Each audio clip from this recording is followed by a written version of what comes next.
Narsisis itu kelihatannya selalu bisa lolos dari berbagai hal. Setelah putus, dia begitu mudah dapat pasangan baru. Bisa dapat yang cakep pula. Dia dipromosiin di kantor.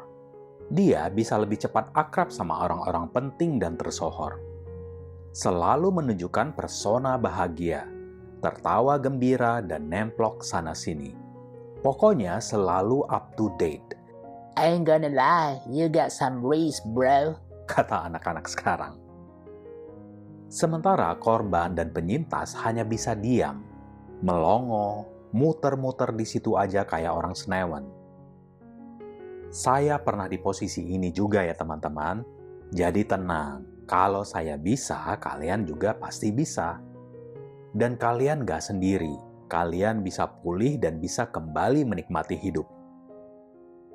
Ya, kita merasa kok nggak adil banget sih hidup ini. Kita yang berkorban, melakukan kebaikan, bekerja keras, nggak pernah melanggar aturan, selalu menjaga perasaan orang, tapi kok malah kita yang dihukum, kena musibah bertubi-tubi. Nice guys always finish last, begitulah istilahnya. Terus kapan sih si narsisis ini mendapat ganjaran atas kelakuan setannya selama ini? Kok kalau dilihat-lihat dia sekarang malah makin meroket. Kelihatan udah tobat, santun, dan makin disegani di lingkungannya. Jangan-jangan dia pula yang masuk surga nanti. Tenang, narsisis itu nggak bisa terus menutupi kedoknya. Ingatkan, sepandai-pandai tupai melompat, suatu saat akan jatuh juga.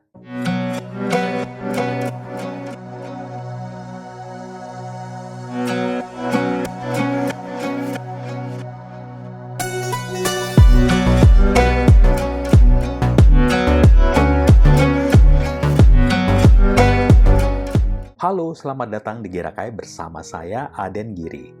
Buat kalian yang belum subscribe, ayo dong di-subscribe. Saya juga senang sekali melihat interaksi di kolom komentar.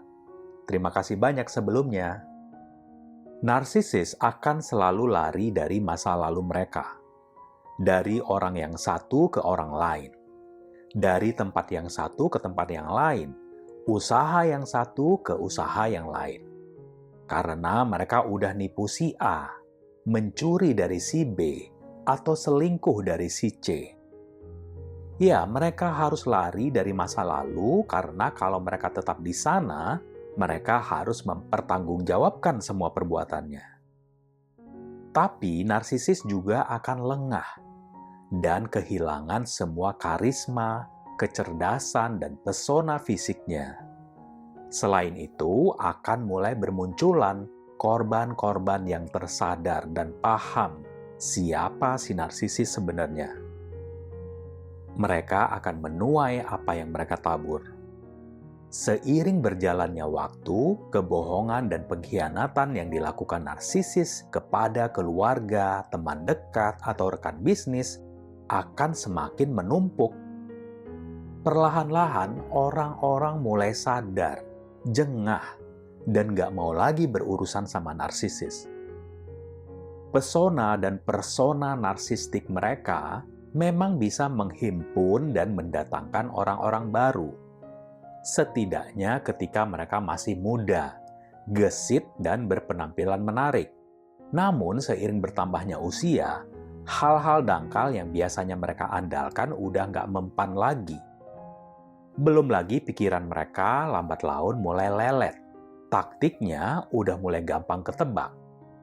Mereka mulai melihat hasil dari benih yang mereka tabur sepanjang hidup mereka.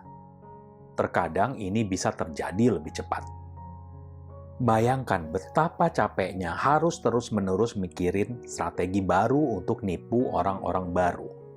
Untuk menggait mereka.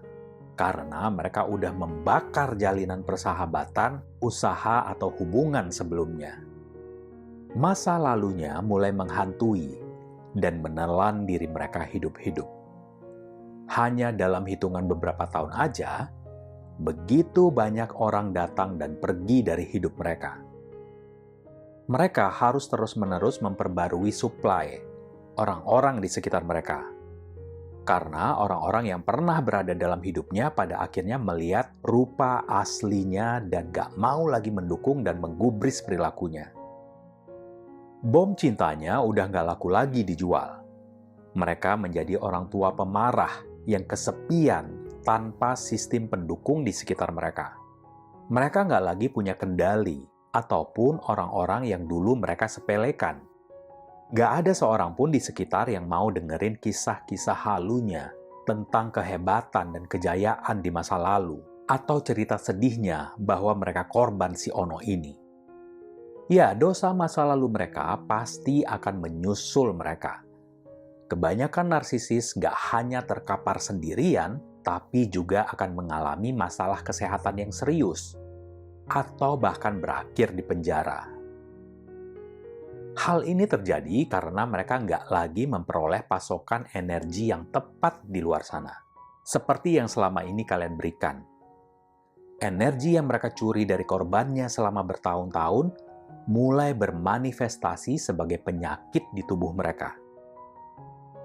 Kalian akan melihat mereka terserang kanker, sakit punggung, sakit leher, diabetes, hipertensi, masalah lutut, penuaan dini, impotensi, kebutaan, seiring makin parahnya gangguan kepribadian mereka. Mengapa? Karena energi mereka terkuras untuk membangun panggung sandiwara mereka secara terus-menerus. Mereka berbohong, serong, dan nyolong. Iya, semua persona, energi, dan harta benda yang mereka curi itu dari awal memang bukan milik mereka. Buat kalian yang korban atau penyintas mungkin pernah merasa aneh. Ketika kalian belum paham tentang narsisme, kalian merasa sakit-sakit di badan atau pusing berkepanjangan. Sering mual dan diare, tapi pas ke dokter kok nggak nemu penyakitnya apa. Itu karena terkurasnya tenaga kalian akibat hubungan narsistik. Dan ini nggak dapat dideteksi sama dokter atau medis. Sehingga kalian nggak pernah mendapat jawaban mengapa merasa kayak orang sekarat. Lama-kelamaan kalian akan tahu bahwa apa yang terjadi pada diri kalian memang di luar cakupan medis. Lebih kepada masalah mental dan spiritual. Saya baca beberapa komentar di sini kalau ada yang melaporkan mereka kena santet, guna-guna dari narsisis. Ya memang dampaknya kayak kita kena santet atau guna-guna, karena penipuan, pengkhianatan, pencurian, dan lain-lain itu menyebabkan kelinglungan yang begitu rupa, sehingga kita menjadi halusinasi dan delusi akut. Jadi coba cek kembali ya, apakah kalian beneran disantet atau memang ini dampak psikologis yang kalian rasakan setelah sekian lama dianiaya oleh seorang narsisis. Meski mereka merusak kesehatan kalian, ini juga akan menjadi bumerang. Berbalik ke mereka juga pada akhirnya. Narsisis bersikukuh pada persona penuh kepalsuan mereka, menyembunyikan diri mereka yang sebenarnya. Ditambah lagi pikiran-pikiran negatif mereka dapat menyebabkan berbagai penyakit yang muncul bersamaan. Menjadi benalu dalam hidup orang akhirnya membuat narsisis terjebak ke dalam nerakanya sendiri. Dan mereka nggak akan pernah bisa keluar. Nah, ini ada satu testimoni yang ingin saya bagi ke kalian. Saya bersama seorang covert narcissist selama 22 tahun. Dan sepanjang hubungan dengan saya, hidupnya anteng-anteng aja. Meskipun dia nipu kanan-kiri, dia nggak pernah ketangkap atau masuk penjara. Malah keuangannya justru makin moncer. Tapi semuanya berubah. Setelah 6 bulan kami berpisah dan saya keluar dari kehidupan dia ditangkap untuk pertama kalinya karena KDRT. Sepertinya dia nggak bisa menyesuaikan diri dengan suplai barunya. Nggak bisa nutupin temperamennya. Ya mungkin karena suplai barunya nggak punya kualitas-kualitas seperti yang saya punya. Narsisis biasanya akan mencoba membentuk dan memoles suplai barunya agar bisa menjadi grade A. seperti di hubungan terakhir mereka. Tapi ya, ini nggak akan pernah berhasil. Saat kami bersama, saya yang menjaga dan merawat dia, melindungi dia dari apapun. Dan ketika kami pisah, dia nggak sadar kalau semua keteraturan yang dia dapat ketika bersama saya akhirnya musnah. Dan mulai muncullah berbagai kekacauan dalam hidupnya. Saya yakin ini mungkin bukan yang terakhir kali dia masuk penjara. Saya juga nggak peduli kalau dia kehilangan pekerjaan karena kasus KDRT tadi. Hanya karena seorang narsisis nggak pernah ketangkap dan masuk penjara selama kalian bersama mereka, bukan berarti mereka nggak akan ketangkap atau masuk penjara. Karena mereka akan berada dalam periode error atau maladaptif, nggak berfungsi sebagaimana mereka biasanya. Jadi jangan kaget dengan apapun yang dilakukan narsisis setelah dia mencampakkan atau mengghosting kalian. Banyak hal buruk yang akan terjadi sama mereka. Ya mungkin bisa jadi pemabok, pecandu narkoba, judi, bahkan sampai masuk penjara. Dan jangan pernah merasa kasihan pada mereka. Ketika narsisis melihat kalian bangkit dengan kemandirian, perhatikan bagaimana semangat hidup mereka mulai menurun. Jadi itu ya testimoninya. Ya, saat pertama kali kalian ketemu dengan mereka, mereka tampak sehat, kelihatan kayak orang benar. Potongannya bersih, tertata, cakep, dan fisik yang bugar. Namun ketika mulai bersama, saat itulah kalian sadar daftar panjang penyakit yang ada di diri mereka. Yang sebenarnya bermula dari berbagai masalah emosional yang mereka alami. Kayak masalah punggung dan lutut, insomnia, kesulitan fokus, kehilangan ingatan, infeksi sinus dan pilek terus-menerus, dan bahkan disfungsi ereksi atau gangguan seksual. Masalah emosional juga akan menimpa mereka. Kebanyakan mereka nggak punya sahabat sejati. Mereka nggak punya siapapun yang dapat mereka andalkan atau disebut sebagai sahabat. Jadi jelaskan mengapa nggak ada orang yang mau dekat sama mereka. Karena memang mereka penuh dengan racun. Mereka akan sering curhat, menderita karena kesepian. Ya, kita mungkin awalnya akan cukup terkejut karena mereka itu kan ganteng, cantik, dan mahir dalam bersosialisasi. Mungkin selama hubungan kalian pernah ngenalin mereka ke teman-teman satu geng, ikut kegiatan bersama, jalan-jalan, dan sebagainya. Kalian pikir kalian ketemu pasangan yang klop, match banget hobi segala macam sama. Padahal itu hanyalah kedok belaka, dan kalian dibutakan oleh bom cinta. Sehingga nggak kepikiran untuk menyelidiki masa lalu mereka.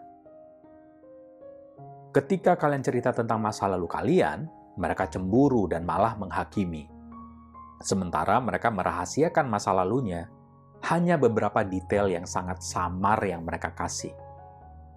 Kalaupun akhirnya ada cerita yang keluar dari mulut mereka tentang masa lalunya, biasanya ya menjelek-jelekan pasangannya, atau dia korban dari keluarga yang broken home, dan seterusnya.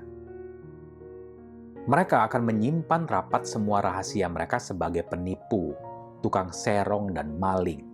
Kalian akan tahu juga akhirnya mengapa mantannya memperlakukan dia begitu. Menghilang tanpa jejak karena saking brengseknya si narsisis. Dan sekarang narsisis kembali menghadapi hal yang biasa dialami. Depresi dan kesepian dengan begitu banyak rasa malu dan perasaan tidak aman. Yang sebenarnya semuanya sudah bisa diprediksi.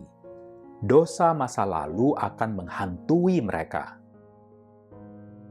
Narsisis nggak menyadari dampak jangka panjang dari penganiayaan yang mereka lakukan kepada orang lain, serta diri mereka sendiri.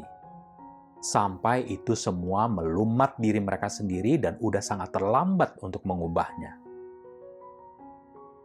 Pada akhirnya, seberapa keras pun mereka mencoba merencanakan dan memilah jenis-jenis suplai yang mereka butuhkan untuk tetap bertahan hidup, energi negatif yang terpancar dari tindakan mereka dan orang-orang yang telah mereka aniaya akan muncul ke permukaan.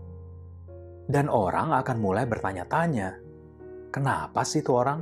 Kesambet. Orang gila kali ya?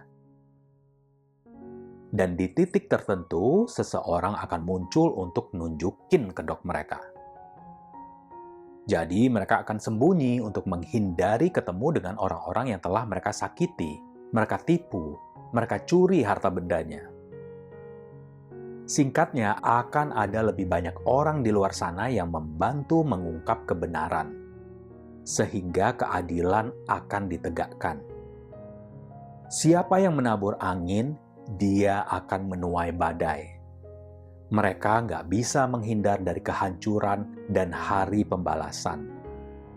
Konon lagi di masa tua mereka nanti, kalau memang mereka bisa hidup sampai tua, mereka nggak akan ketemu yang namanya ketenangan dan kebahagiaan. Orang-orang yang hidupnya telah mereka hancurkan akan terus menghantui dan membuat mereka terjaga setiap malam.